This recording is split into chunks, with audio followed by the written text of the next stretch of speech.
The storm came down fast, the kind that swallows the road and drowns headlights. My windshield wipers could barely keep up.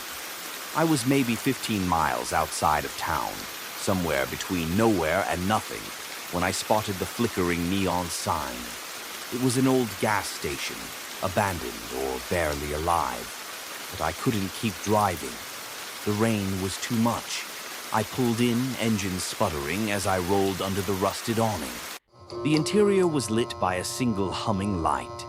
No attendant, just shelves half-stocked with dusty snacks and water-stained magazines. The walls were stained yellow, the ceiling tiles sagging. I called out once, nothing. Just the sound of the rain hammering the roof like fists. A cold draft ran down my spine, and that's when I noticed a small sign that read, "Restroom, back." I didn't really need to go, but something tugged at me.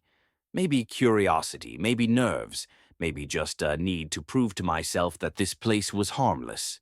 I pushed open the door. The restroom was barely lit. A buzzing overhead bulb swung slightly, casting shadows that moved when I didn't. I stepped up to the mirror. That's when I saw her. Behind me. She was standing in the far corner, still and soaked, as if the rain had followed her inside. Her hair clung to her face. Her mouth was moving, lips forming silent words.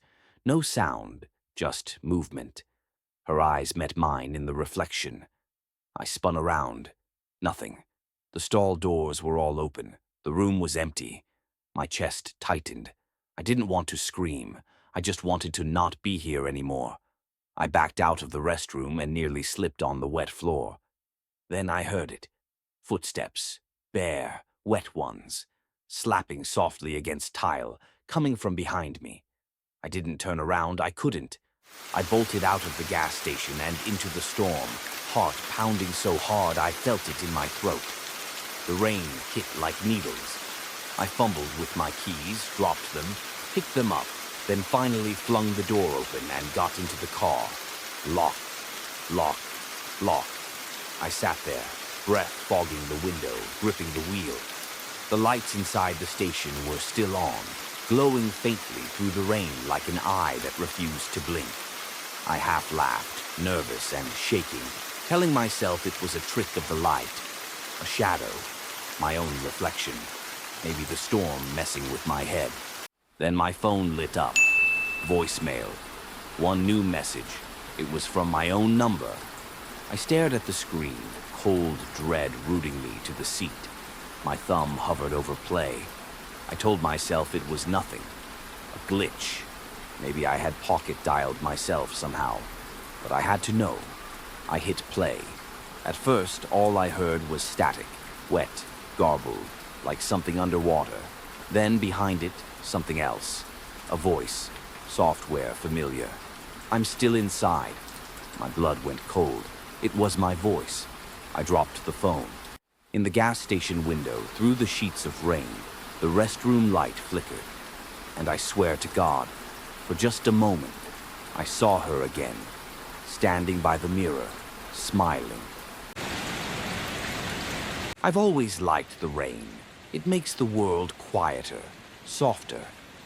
That night, it was coming down hard, sheets of it drumming on the windows, the kind of storm that makes you feel like the house is adrift at sea. I'd fallen asleep on the couch, wrapped in a blanket, half watching some old detective show rerun. When I opened my eyes again, something was wrong. The TV was off. No static hum, no flicker. Just darkness. The power must have gone out. I glanced at my phone. 2:03 a.m. The rain hadn't let up, still hammering the roof like 1,000 footsteps. But something else was off. A sound, not from the storm. The front door creaking, not slammed, not blown open. Just creaking. Slowly, deliberately. I sat up, heart thudding in my chest. That door has a deadbolt. It shouldn't creak. I grabbed my phone and turned on the flashlight. It flickered, then stabilized, a pale, narrow cone of light cutting into the darkness. I tiptoed toward the hallway, the wooden floor groaning under my weight like it was trying to warn me. Then lightning struck, brief, blinding, and I saw it. A figure, hunched and tall, standing inside by the front door. I stopped breathing. Its face was wrong, blurred like water running over a painting. Long fingers dangled at its sides, twitching slightly. It didn't move when the light flashed. It was already still, like it belonged in the shadows. Then it spoke, its voice like air escaping a cracked pipe. "You shouldn't have woken me." Every instinct in me screamed to run, to grab something, anything, to defend myself. I reached into my pocket. Empty. No keys, no knife, not even my lucky coin. I didn't remember picking up anything before falling asleep. The figure tilted its head, the sound of tendons cracking like twigs. Then it lunged. I turned, sprinted toward the back of the house, slipping on the hardwood floor. The flashlight flew from my hand, clattering away, the hallway swallowed in black. I slammed the bedroom door shut behind me and fumbled for the lock, but there wasn't one, just a cheap old handle. I held the door with all my weight. My breath came in ragged bursts. The air was freezing now, like the temperature had dropped 20 degrees in seconds. My hands shook. My ears strained for footsteps. Nothing. That silence was worse. Then I heard it, a slow dragging sound. Fingernails, maybe. Across the door. Then a knock. Not loud, just a polite tap, tap, tap. I backed away, trembling, eyes scanning the room for something, anything, defensible. A lamp? Too light. A chair? Maybe. I stepped forward, and the door creaked open. On its own. No footsteps, no rush of wind. Just the door opening like it had been invited. But the hallway was empty. Only the faint glow of the flashlight lying on the floor, flickering now. I edged forward, body rigid with fear, until I reached the hallway again. Still no figure, just the sound of rain.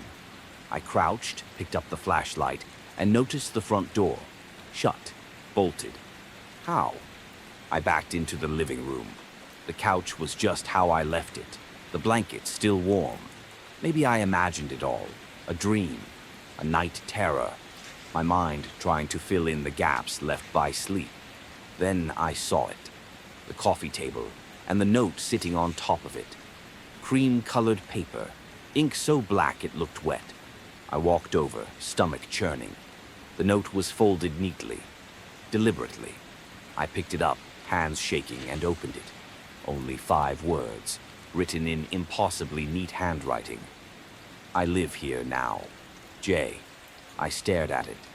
My knees went weak, because that wasn't someone else signing it. That was my handwriting, but I didn't write it.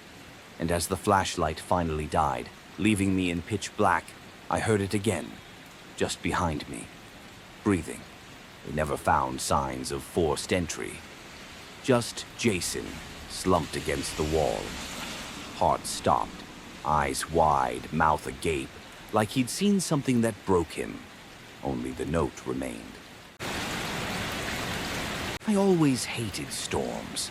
Something about the way the wind curled around the house made it feel alive. That night, the rain came in sheets, hammering the windows so hard I could barely hear my own thoughts. I was curled up on the couch, lights dim, just waiting it out. My daughter Lily was upstairs, sound asleep, or so I thought. The lights flickered once, twice, then everything went black. Silence. No hum of the refrigerator, no low buzz of the heater. Just the wind and rain, and the kind of quiet that makes your skin itch. I reached for my phone to check the outage map. That's when it buzzed in my hand. An incoming call. No number, just my own name staring back at me. I froze. It had to be some kind of glitch, right? A network error. I didn't have time to think. My thumb was already sliding across the screen to answer. At first, it was only static. A low, grainy hiss that sounded like it was crawling through the line. Then, just barely, I heard it. A child's voice, small, fragile. "I can't find my mommy. My chest tightened. "Lily?" I asked, sitting up straight. "Sweetheart?" No answer. Just the rustle of what sounded like movement, like someone pacing on the other end of the line. But Lily was upstairs. I shot to my feet, heart drumming against my ribs. The call was still active, the voice gone silent, just static. I started walking toward the stairs, phone pressed tight to my ear. Then I heard it again, a whisper. "Mommy?" But not from the phone. From upstairs, somewhere between the nursery and the hallway. My skin went cold. I couldn't tell if the whisper had come from Lily or something else. The kind of voice that mimics rather than speaks. "Lily!" I called out again, louder now. No reply. I took the stairs 2 at a time, flashlight on my phone, barely cutting through the thick dark. The house felt wrong, stretched, elongated somehow, as if the darkness had reshaped it. The hallway was empty, but the door to the nursery was wide open. I never leave it open at night. I stepped closer, every board under my feet, creaking like it was groaning in warning. "Sweetheart," I whispered, reaching the threshold. The light from my phone swept across the room. The crib was empty. My breath caught. I staggered into the room, the phone slipping slightly from my hand. The stuffed animals on the shelf were all facing the wrong way, turned backward. The rocking chair by the window was slowly swaying, though the window was shut tight. And then in my ear, just as the call finally dropped, "She's not your daughter anymore." The phone went dead. I turned, nearly slipping on the floor. The hallway was no longer empty. A shadow stood at the far end, small, still. "Lily?" I choked out. The figure tilted its head. Then it whispered, perfectly mimicking her voice. "Mommy?" But I knew it wasn't her, because from behind me, inside the closet in the nursery, came a muffled knock, then a whimper. "Mommy, I'm cold." 2 voices, one real, one not, and only one choice.